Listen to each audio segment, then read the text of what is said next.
The UAP stuff and our technological development live in completely parallel development tracks right now. If and when we figure out what's going on with UAPs, UFOs, that whole universe, everything's going to change. Wow.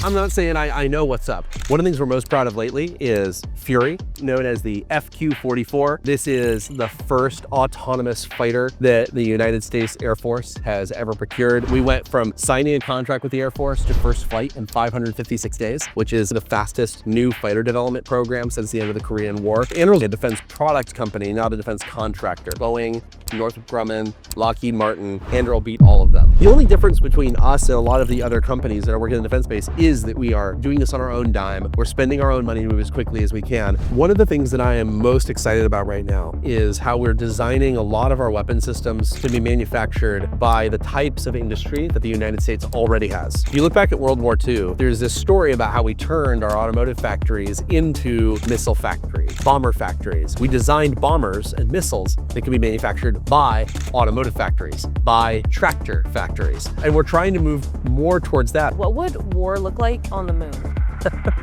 What would war look like on the moon?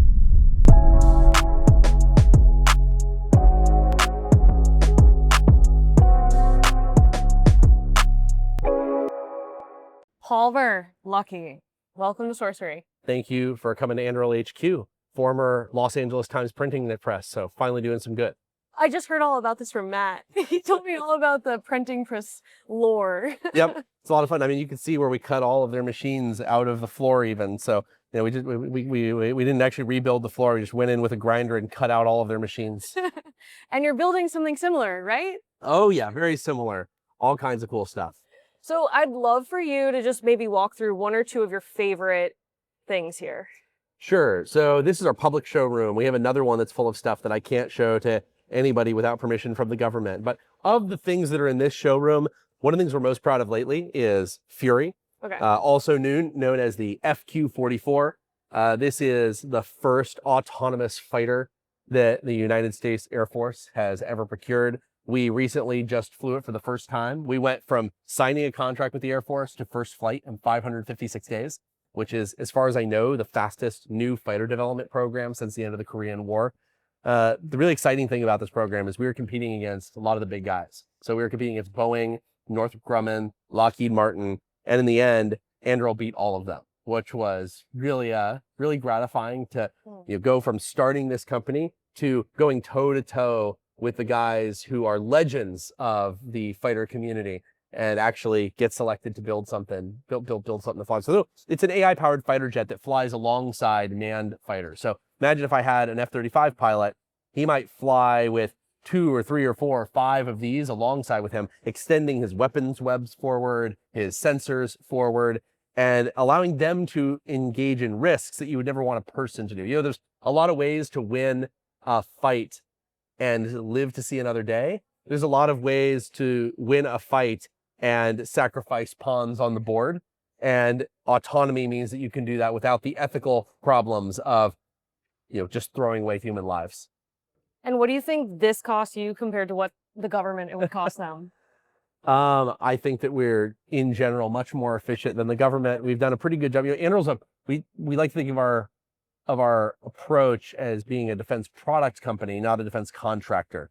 That is, we're not getting paid to engage in contracted work where they say, go and do, this many hours of work to build exactly this thing. Instead, we're investing our own money in building what we think the right products are, and then we sell them to the government. So we want to be going to the government generally with a product rather than a PowerPoint, or at least a prototype instead of a presentation. And that's gone really, really well for us. It leads to way better incentive structures. We make more money when we move faster rather than more money when we move more slowly. We make more money when things work the first time rather than more money when it takes 10 tries. And you can imagine which of those leads to better outcomes. Recently, Anduril got some heat in the press about testing. Can you just go through the history of testing and why failure is part of it? Yeah, there was a handful of stories. Reuters and Wall Street Journal were both basically trying to write the same story. So you may not know this. I was a journalism major before I started Oculus, my first company, and of course before Anduril. And so I care about this on 2 levels. One is the kind of distraught tech founder who is upset when the press either doesn't understand or willfully misrepresents what his company is doing. And separately, the single tear that I shed for the state of journalism in America. Remember, I wanted to be a journalist at one point. So people have said Palmer hates journalism. He doesn't want, a free press. It's kind of nonsensical if you look at me and you look at my career, where I used to be the online editor of one of the largest college papers in the country. It just, the insult doesn't quite connect. In this case, they were making a huge deal out of the fact that we had 2 aircraft that failed to release during a test. So they failed to detach from another aircraft. Also, they were making a huge deal out of a fire that we started during a test. And to be clear, this is a very, very small fire. It was about 0.00002% of a weapons test range specifically designed to have fires on it. And they said satellite imagery reveals the extent of the damage. It was a bunch of grass that caught on fire, and then it got put out, and it was fine.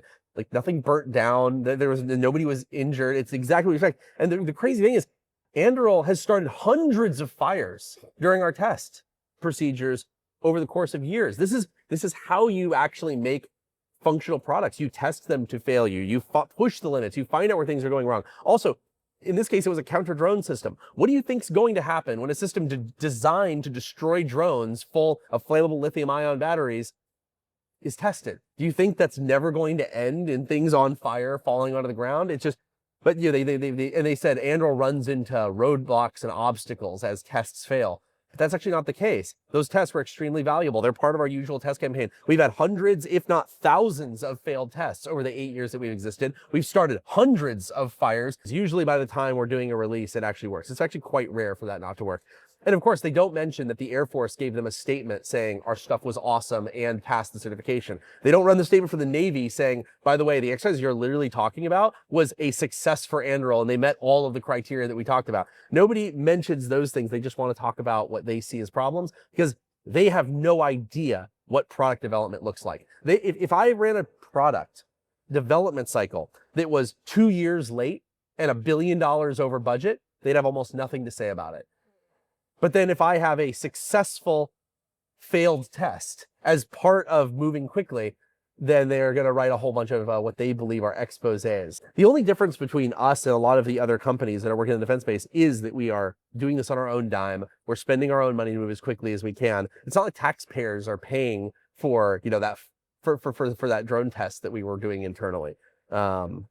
Anyway, I've said this publicly, but we're not going to be changing our approach. I've had people say, oh, what are you going to be doing, with test procedures in the wake of these articles? And there's this incredible arrogance actually in that question. When journalists ask that question, they're saying, so what are you going to do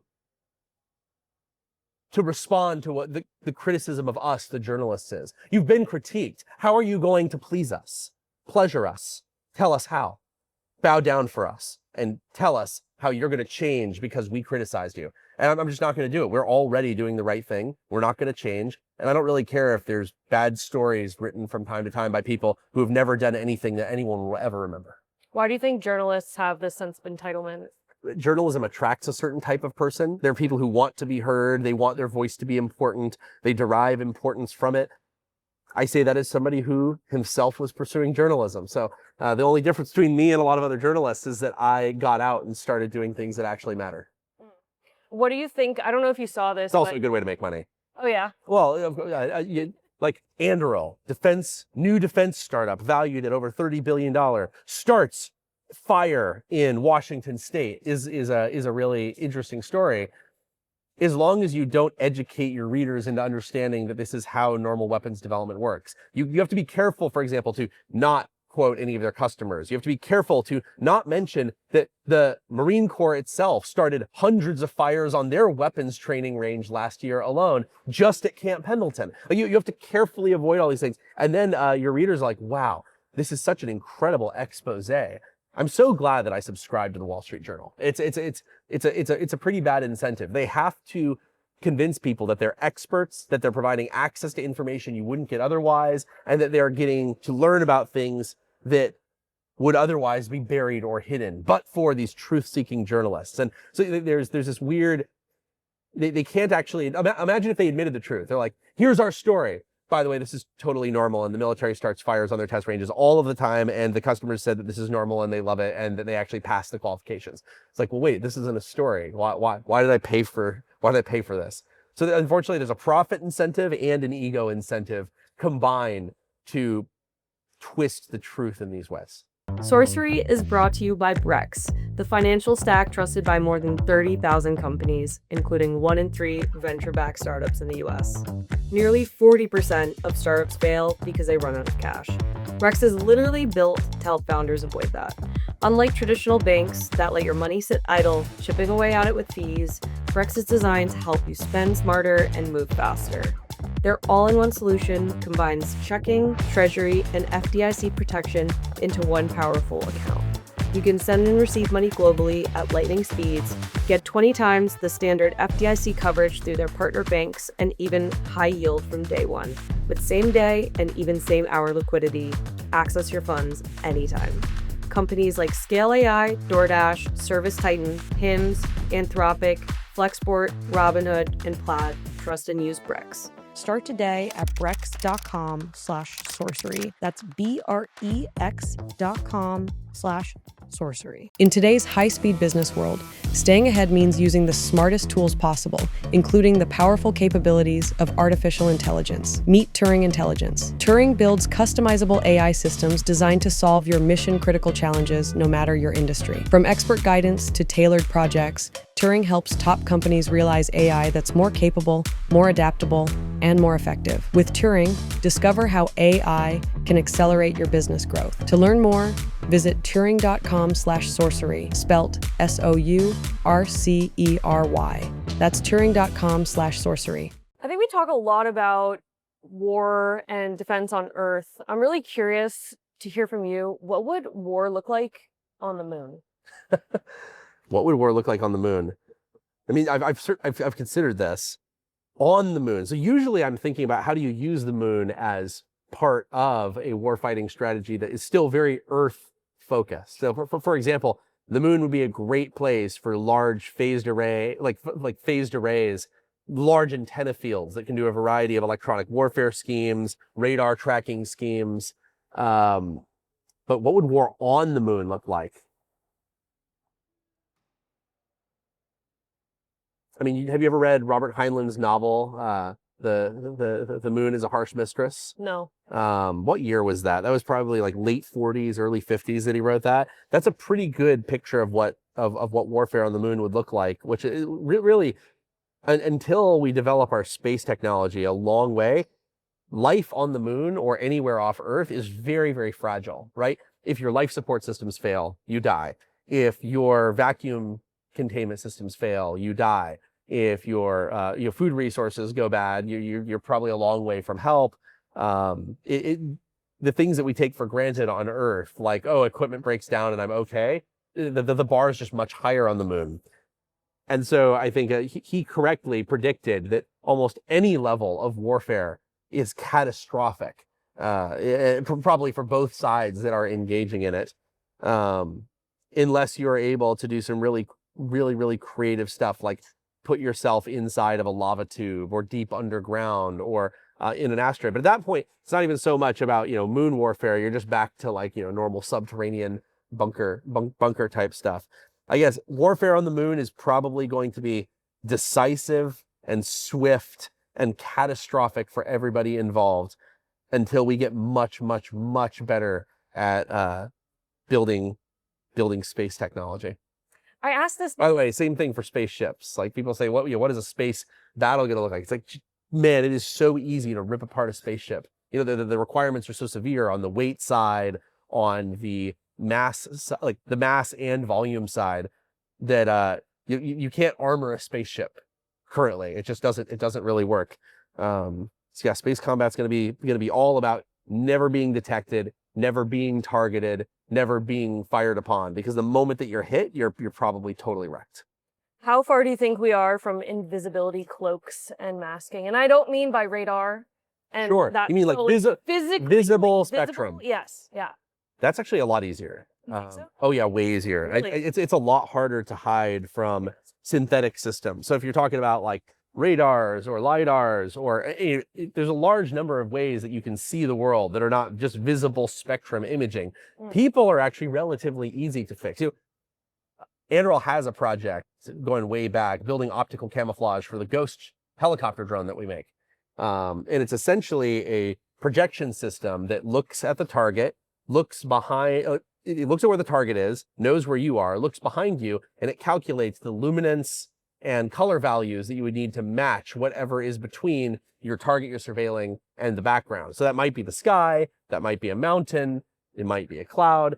It's not that hard, and our eyes don't have very good resolution. Ghost has a very narrow frontal cross section. And so it was actually designed partly to make itself very, very workable with optical camouflage. So building drones that are invisible to the human eye at the ranges that you're using them, it's not just like a hypothetical. Anduril did this in like 2019, 2020. Actually, let me see if I can find something for you. I might have a picture I can pull up of some of those tests. An invisible. Yeah, invisible drone. Yeah, we're looking for an invisible drone right now. You'll notice.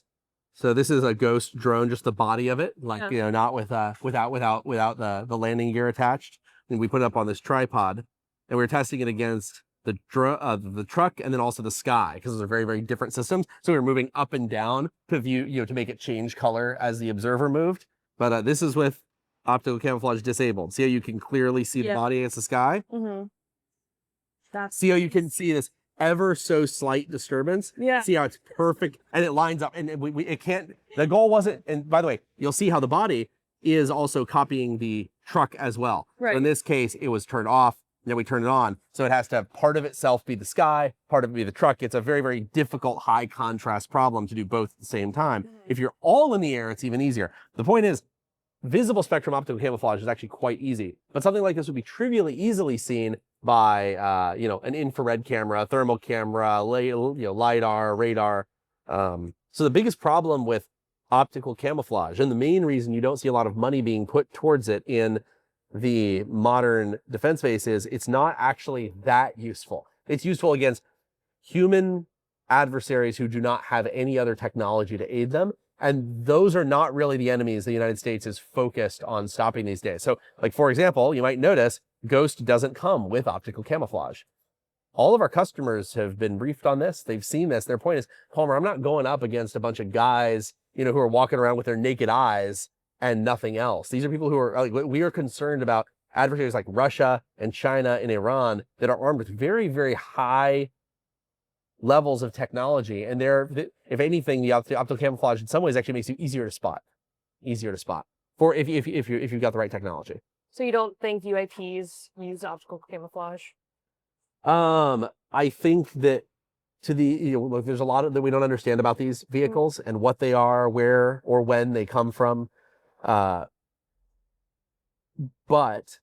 it is likely that whatever they are doing is a side effect or an artifact of what's going on. So like I've talked about this with people. They're like, well, how come like sometimes they're invisible in certain spectrums? And my point is, well, like, what if they are not interacting with reality itself in a way you would expect? Like, some of these things, you see them and they don't have any radar signature either. I don't know if that means they're cloaking themselves actively, or if it means that just they do not exist even in the way that we think about physical matter. I don't know if it's an active countermeasure so much as the nature of the thing itself. But of course, there's so much that we don't know.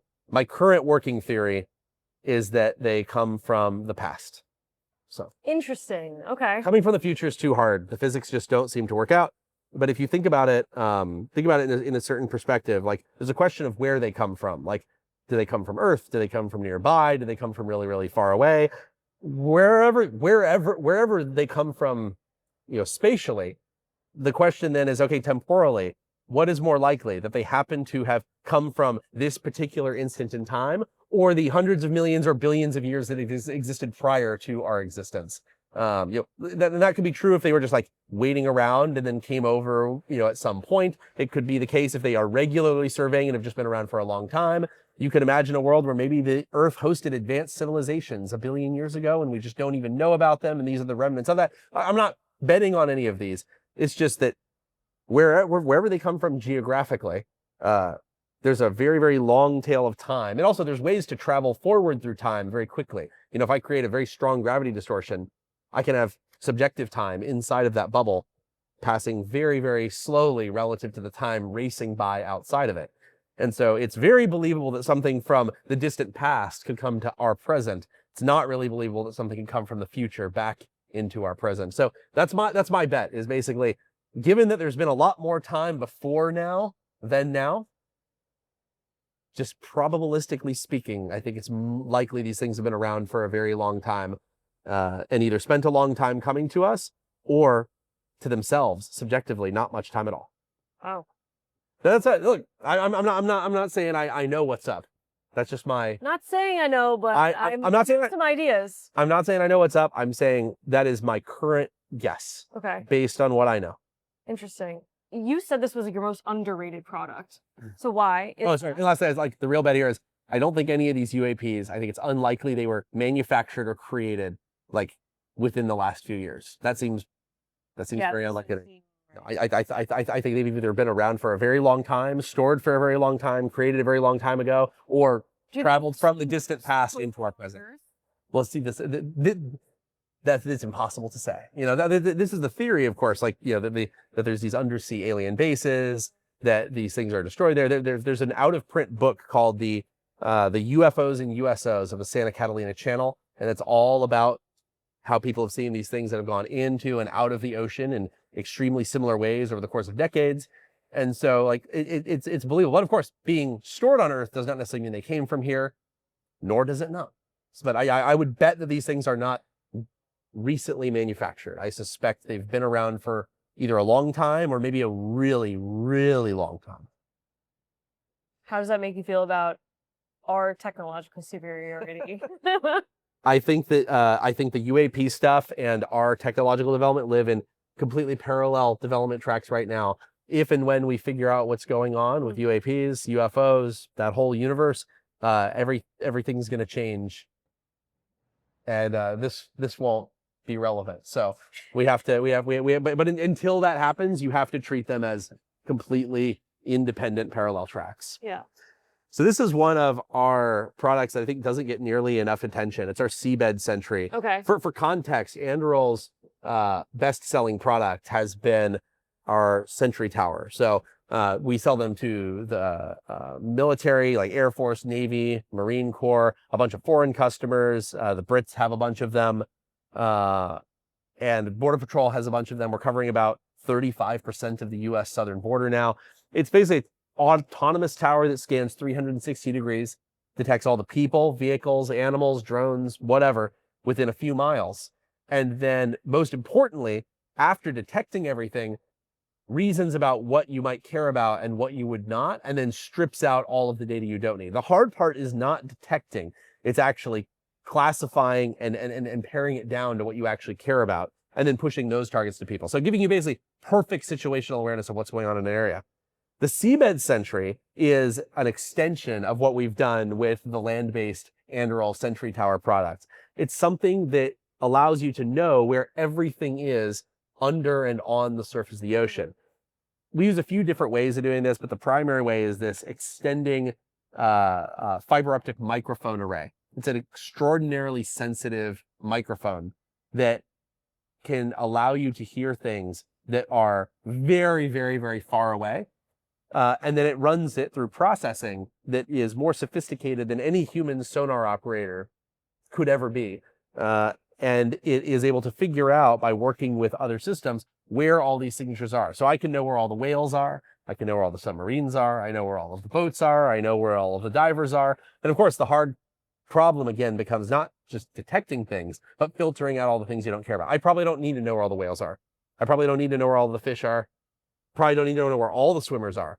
But I might want to know if there's divers in a harbor where there shouldn't be any people. I might want to know about ships that are not showing up on radar, but I can find their acoustic signature. I might want to know about submarines that I can't find from my space-based sensors or my air-based sensors or my ground-based or my sea-based sensors. But with this, I can see them. It's really just trying to make the world transparent to military. You know, we want to know where everything is. We don't want anyone to be able to hide from us.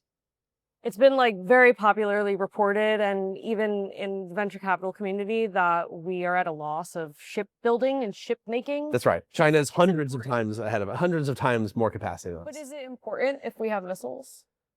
It is important because, well, I mean, for one, so something has to carry those missiles. So you do need ships. You need something that can deploy aircraft, also that can deploy submarines. You know, you need big stuff to carry the little stuff.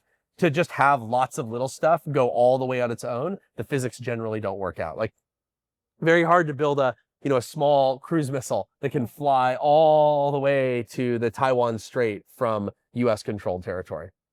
So yeah, we unfortunately do need ships, unfortunately.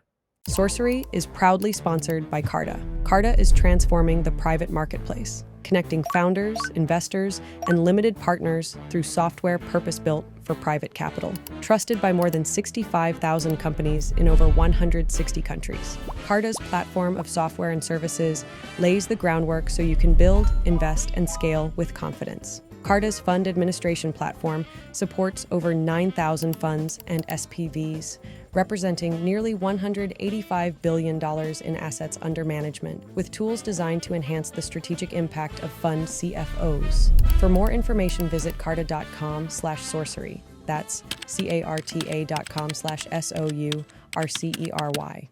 Some of you may not have heard this yet, but our sponsor Public just launched something called Generated Assets, and it brings AI into investing in a way I've honestly never seen before. Here's how it works. You type in an idea like AI-powered supply chain companies with positive free cash flow, or defense tech companies growing revenue over 25% year over year. Public's AI then dispatches a swarm of agents that scan every single US stock, evaluates them, and instantly builds a custom index around your thesis.